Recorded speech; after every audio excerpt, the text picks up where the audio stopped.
দর্শক, আশা করি সবাই ভালো আছেন। এই হলো অজানা হাইব্রিড, 12 থেকে 16% প্রোটিন, এবং পাশে আছে জার্মান হোয়াইট হাইব্রিড ঘাস, যেটা 1 মাস আগে চাষ করছি।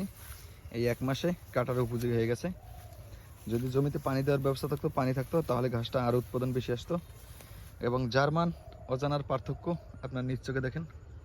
অজানা ঘাসটা মোটা হয়, ফলনে বেশি আসে, পাতা বড় হয়। জার্মান ঘাসটা চিকন। বিশেষ করে এই ঘাসটা অজানা জার্মান আপনার পানিতে চাষ করতে হবে, পানিতে ফলন বেশি হয়, যত পানি হোক নষ্ট হবে না। জার্মানি থেকে 8 থেকে 10% প্রোটিন, অজানা হাইব্রিড 12 থেকে 16% প্রোটিন। জায়গা ভেদ প্রোটিন কম বেশি, এটা আমরা সবাই জানি।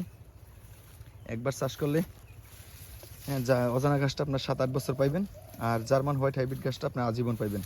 আজীবন। দেখেন, এখান থেকে পানি ছিল না, একটু কম ফলন। এই সাইডে পানি ছিল ডাবা জায়গা, এই সাইডে ফলন বেশি।